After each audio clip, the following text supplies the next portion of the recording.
All right, welcome to this week's Retirepreneur Deep Dive.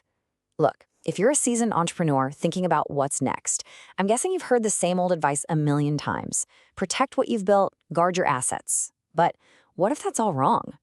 Today, we're diving into a really radical idea that completely flips that script, especially for those of you in the middle of a career reinvention.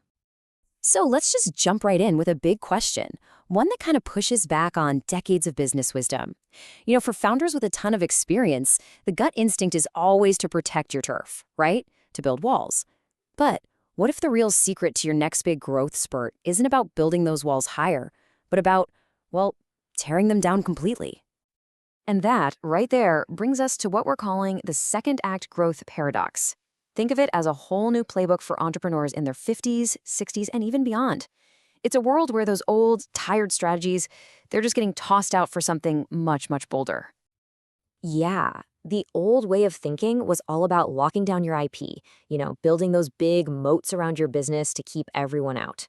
The new playbook, totally different. It's about sharing your value, giving it away to blow up your reach and build this incredible, unshakable authority. So let's break down exactly how that even works. Okay, our first big insight is all about the power of strategic reinvention. And listen, this isn't just about picking up a new skill here and there. We're talking about making a really deliberate, calculated investment in your own relevance, even when you're deep into your career. And you want to see a perfect example? Look no further than Retirepreneur's own founder, Curt Roese. The man didn't just sit back and rely on his decades of experience. Nope. At age 63, while he was scaling his platform, he went out and got a Master of Science in Entrepreneurship. And this wasn't about learning Business 101.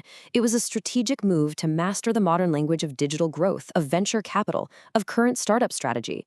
It made sure his wisdom was totally contemporary, not just a history lesson. It's proof that relevance is something you have to actively go out and create. This really gets to the heart of what we call strategic reskilling ROI.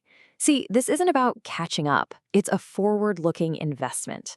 It's about staying current, proving you can adapt, and validating all the expertise you already have. It's a power move that actually expands your competitive edge. And when you boil it all down, this whole mindset comes from one simple but really powerful belief.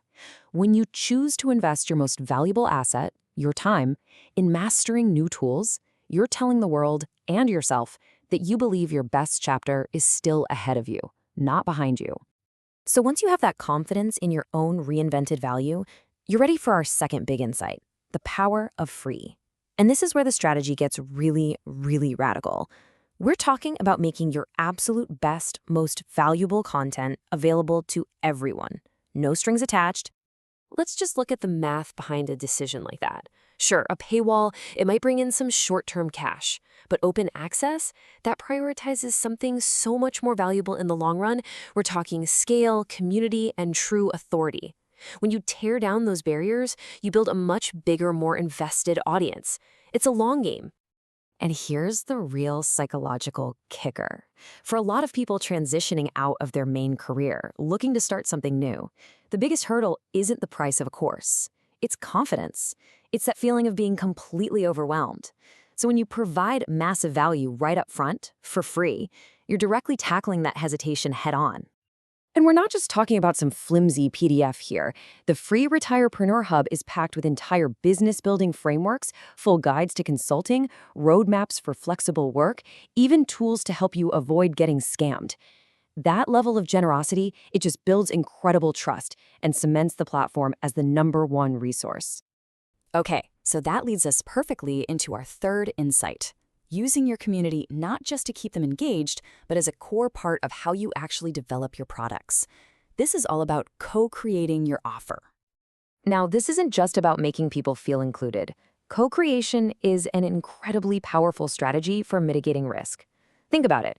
By getting direct feedback, you can test your ideas and make absolutely sure you're building solutions for real, urgent problems before you sink a ton of time and money into it. And the process itself is a really simple, powerful loop. First, you give away massive value for free, like we just saw with the hub.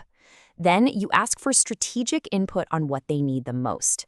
And finally, you use that data to build what your community is actually asking for.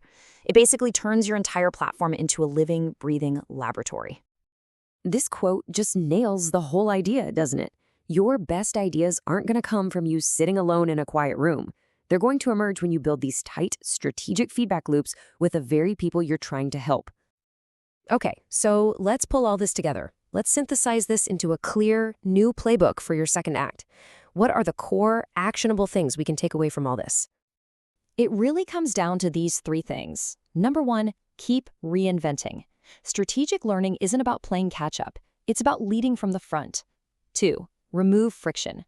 Sometimes the smartest move you can make is giving away your best stuff for free to build that trust and scale. And 3, co-create intelligently. Use those feedback loops to build what people actually need, not what you think they need. And that brings us to the final question I want to leave you with.